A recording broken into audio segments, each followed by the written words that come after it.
కథా రచనలో, పాత్రల సృష్టిలో, సంభాషణల్లో, పాటల్లో ఒక కొత్త బాణి, కొత్త పంథా ప్రవేశపెట్టిన అద్భుత రచయిత పింగళి నాగేంద్రరావు. ఒక కొత్త పదం వేయాలన్నా, సరికొత్త ఆలోచన చేయాలన్నా రచయితలు భయపడే 1950ల నాటి రోజుల్లో కొత్త పదాలు సృష్టించి తెలుగు సినిమా కవికులానికి ట్రెండ్ సెట్టర్గా నిలిచిన మహనీయుడు పింగళి నాగేంద్రరావు. మాట రాసిన, పాట రాసిన ఆయనది చమత్కార ధోరణి. సాధారణంగా ఏ సినిమాలోనైనా పాటలు పాపులర్ అవుతుంటాయి, కానీ పింగళి రాసిన డైలాగులు కూడా అంతే స్థాయిలో ఆదరణ పొందాయి.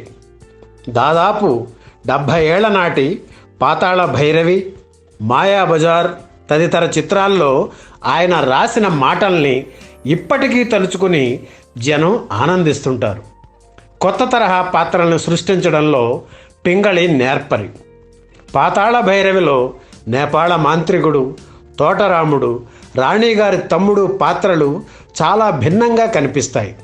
నేపాళ మాంత్రికుడి పాత్ర పోషించిన ఎస్వి రంగారావుకు ఆయన రాసిన భాష, ఆ శైలి తర్వాత వచ్చిన అనేక మాంత్రిక పాత్రలకు ఒరవడిగా నిలిచాయి. సాహసాంశాయరా ఢిమ్మక అనే మాట ఇప్పటికీ వినిపిస్తుంటుంది. ఈ మాంత్రికుడు కనిపించిన ప్రతి వాడిని ఒరేయ్ అని పిలవడం, షాయరా అని అనడం కొత్తగా వినిపించాయి. మంత్రపుష్పంలో సస్వరంగా పలికే వేదమంత్రాలని తిరగరాసి నేపాళ మాంత్రికుడితో చిత్రమైన భాష పలికించారు పింగళి నాగేంద్రరావు.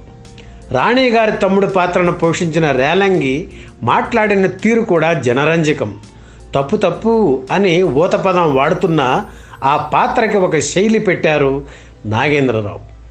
జానపదాలు, పౌరాణికాలలో కూడా వ్యావహారిక భాషకి పెద్దపీట వేసిన పింగళి నాగేంద్రరావు జీవిత విశేషాలు, చివరి రోజుల్లో ఆయన ఆర్థికంగా పడిన ఇబ్బందుల్ని ఈ వీడియోలో చూద్దాం.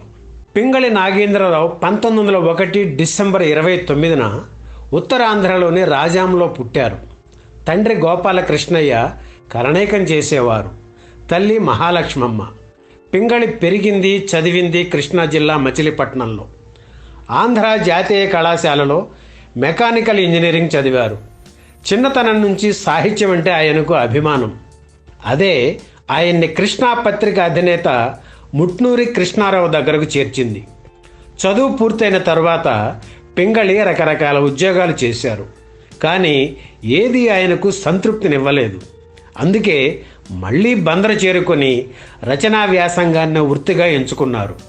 కాంగ్రెస్ కార్యకర్తగా దేశంలోని వివిధ ప్రాంతాలకు వెళ్లడం వల్ల హిందీ భాషపై పింగళి నాగేంద్రరావుకి పట్టు ఏర్పడింది. డిఎల్ రాయ్ రాసిన పాషాణి నాటకం ఆధారంగా మేవాడ పతనం నాటకాన్ని తెలుగులో రాశారు. పింగళి రాసిన నాటకాలు కృష్ణా పత్రికలో ప్రచురితమయ్యాయి. దర్శకుడు కమలాకర కామేశ్వరరావు, పింగళి మంచి స్నేహితులు. వీళ్ళిద్దరినీ కలిపింది కృష్ణా పత్రిక. కమలాకర కామేశ్వరరావు ఆ తర్వాత చిత్ర పరిశ్రమలో అడుగుపెట్టి కేవీ రెడ్డి దగ్గర సహాయకుడిగా పనిచేస్తుండేవారు.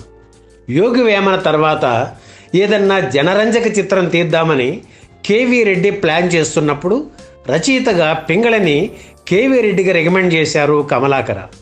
అలా గుణసుందరి కథ చిత్రంతో కేవీ, పింగళి కాంబినేషన్ మొదలైంది. తెలుగు సినిమా చరిత్రలో ఎంతోమంది దర్శకులు, రచయితల జంటలు పాపులర్ అయినా వారికి ఆద్యులు మాత్రం ఖచ్చితంగా వీరిద్దరే. షేక్స్పియర్ కింగ్ లియర్ నాటకంలో 3వ కూతురు పాత్ర వీరిద్దరిని బాగా ఆకర్షించింది. ఆమె కూడా ఆనాటి భారతీయ సాంప్రదాయక మహిళల పతియే ప్రత్యక్ష దైవం అనుకునే మనిషి. ఆ పాయింట్ పట్టుకొని గుణసుందరి కథ తయారు చేశారు పింగళి. కస్తూరి శివరావు ఆ రోజుల్లో టాప్ కమెడియన్ అయినా ఆయన్ని హీరోగా పెట్టుకుని సినిమా తీయాలని అనుకోవడం నిజంగా సాహసమే.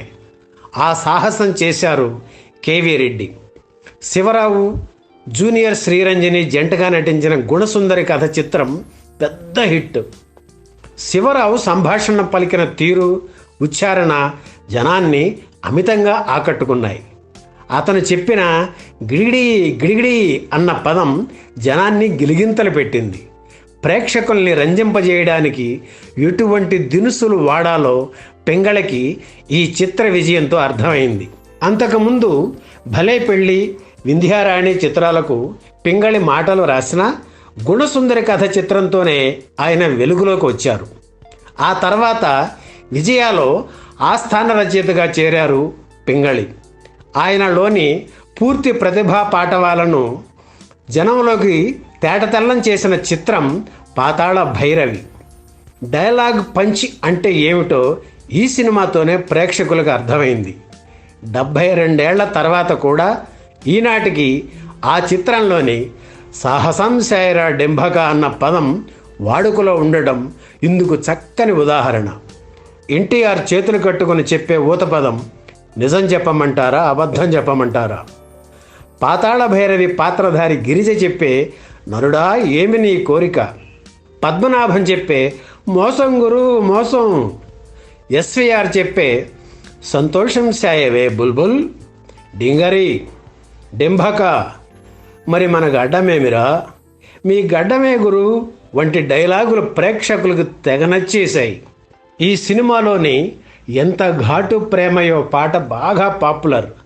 అయినా ఘాటు ప్రేమ అన్న పదప్రయోగం విమర్శకులకు కారణమైంది. తోటరాముడు మొరటవాడు, వాడి ప్రేమకు ఘాటుతనం తప్ప మృదుత్వం ఎలా ఉంటుంది? రాజకుమారికి కూడా ఆ ఘాటుతనమే నచ్చి అలా పాడుకుంది అని ఆ విమర్శలను తిప్పికొట్టారు పింగళి. విజయవారి మాయాబజార్ చిత్రంలో పింగళి మరోసారి తన ప్రతిభను ప్రదర్శించారు. పాండవుల ప్రస్తావన తప్ప వాళ్ళు ఒక్కచోట కూడా కనిపించకుండా కథ నడిపారు. ఎవరు పుట్టించకుండా కొత్త మాటలు ఎలా పుడతాయి అనేవారు పింగళి. ఈ మాటే మాయాబజార్లో ఘటోత్కచుడి పాత్రతో చెప్పించారు. ఎన్నో కొత్త మాటలు పుట్టించారు. మాయాబజార్లో పింగళి చేసిన మరో ప్రయోగం అస్మదీయులు తస్మదీయులు, తనవారు మనవారు అనడానికి ఈ మాటలు పుట్టించారు. ఈ 2 పదాలు జనం నాల్కలపై నిలిచిపోవడమే కాదు, రాజకీయాల్లోకి ప్రవేశించాయి, పత్రికా భాషలో స్థిరపడ్డాయి. ఇప్పటికీ దినపత్రికల్లో అస్మదీయులు తస్మదీయులు అనే పదాలు తరచూ కనిపిస్తుంటాయి. ఆ తర్వాత జగదేక వీరుని కథ, పెళ్లినాటి ప్రమాణాలు, శ్రీకృష్ణార్జున యుద్ధం, మహాకవి కాళిదాసు, మహామంత్రి తిమ్మరుసు తదితర చిత్రాలకు పింగళి రచన చేశారు. పెళ్లి చేసి చూడు, మిస్సమ్మ, గుండమ్మ కథ చిత్రాలకు ఆయన పాటలు మాత్రమే రాశారు. ఎన్టీఆర్ నటించిన ఉమా చండీ గౌరీ శంకరుల కథ చిత్రం ఫ్లాప్ కావడంతో నాగిరెడ్డి చక్రపాణి పర్మనెంట్ స్టాఫ్ని ఉన్నట్లుండి తీసేశారు. దాంతో పింగళికి రోడ్డు మీదకు వచ్చేసిన పరిస్థితి. ఆ సమయంలో ఎన్టీఆర్ ఆయన్ని ఆదుకున్నారు. తను కేవీ రెడ్డి దర్శకత్వంలో నిర్మించిన శ్రీకృష్ణ సత్య చిత్రానికి పింగళితో సంభాషణ రాయించారు. అలాగే తను తీయాలనుకున్న చాణక్య చిత్రానికి కూడా పింగళితోనే స్క్రిప్ట్ రాయించారు ఎన్టీఆర్. అలాగే ఆయన నటించిన శ్రీకృష్ణ విజయం చిత్రానికి కూడా పింగళి రచన చేశారు. పింగళి బ్రహ్మచారి, తల్లితో కలిసి ఉండేవారు. ఆవిడకు 90 ఏళ్ళు బ్రతికారామె. ఇంట్లో వంట చేయడానికి, తల్లిని చూసుకోవడానికి అనసూయమ్మ అనే ఒక ఆవిడను నియమించుకున్నారు. చాలా రోజులు అద్దె ఇంట్లోనే గడిపిన పింగళి మద్రాసులోని టీ నగర్లోని నార్త్ క్రిసెంట్ రోడ్లో ఇల్లు కట్టుకున్నారు. మాధవ పెద్ది సత్యం, ఆయన అన్నయ్య గోఖలే, నటుడు చంద్రమోహన్ మామగారు గాలి సుందరరావు, అప్పటికి చంద్రమోహన్ పరిశ్రమలోకి ప్రవేశించలేదనుకోండి, అంతా కలిసి పక్క పక్కనే ఇళ్ళు కట్టుకున్నారు. ఆ ఇంట్లోకి వెళ్ళిన కొంతకాలానికి పింగళి తల్లిగారు మరణించారు. ఆ తర్వాత కూడా అనసూయమ్మ కొడుకుని మనవరాలిని పిలిపించి తన ఇంట్లోనే ఆశ్రయం కల్పించారు పింగళి. రామ్మూర్తికి వయలిన్ నేర్పించారు. అనసూయమ్మ మనవరాలిని కాలేజీలో చేర్పించారు. వాళ్ళు కూడా ఆయన్ని సొంత బంధువులాగానే భావించేవారు. 1950 నుంచి దాదాపు 18 ఏళ్ల పాటు పింగళికి నికర ఆదాయం ఉండేది. ఎప్పుడైతే విజయ సంస్థ ఆయన్ని బయటకు పంపించిందో అప్పటి నుంచి అభద్రతాభావం మొదలైంది. అందుకే ఎవరికి చెప్పకుండా చాలా తక్కువ ధరకు ఘంటసాలకు అమ్మేశారు ఆ ఇంటిని. ఆ ఇంట్లోనే మేడ మీద పింగళి ఉండేవారు. కింది పోర్షన్ను ఘంటసాల రెంట్కి ఇచ్చారు. పింగళికి గొంతు క్యాన్సర్ రావడంతో ఆ విషయం ఎన్టీఆర్కు తెలిసింది. వెంటనే ఆయన తనకు తెలిసిన డాక్టర్కు ఫోన్ చేసి పింగళిని నెల్లూరుకు పంపారు. అక్కడ కొన్ని రోజులు చికిత్స చేయించుకొని మద్రాసు తిరిగి వచ్చేశారు. పింగళి దగ్గర డబ్బు ఉండేది, కానీ దూరపు బంధువులకు అప్పుగా ఇచ్చారు. దాంతో చివరి రోజుల్లో చేతిలో డబ్బు లేక చాలా ఇబ్బందులు పడ్డారు. ఇంట్లో ఉన్న వెండి సామాగ్రి, వెండి కప్పులు అమ్మేసి తన సొంత ఊరు మచిలీపట్నం తిరిగి వెళ్ళిపోవడానికి సిద్ధమయ్యారు. డబ్బు కోసం ఎన్టీఆర్ దగ్గరికి, విజయాధినేతల్లో ఒకరైన నాగిరెడ్డి దగ్గరికి రామ్మూర్తిని పంపించారు పింగళి. ఎన్టీఆర్ను కలవలేకపోయారు. నాగిరెడ్డి నుంచి మాత్రం సాయం అందలేదు. వ్యాధి ముదరడంతోనూ వ్యధతోనూ పింగళి 1971 మే 6న పెన్ను మూసి కన్ను మూశారు. ఈ వీడియో మీకు నచ్చితే లైక్ చేయండి, షేర్ చేయండి, వెంటనే సబ్స్క్రైబ్ కూడా చేయండి.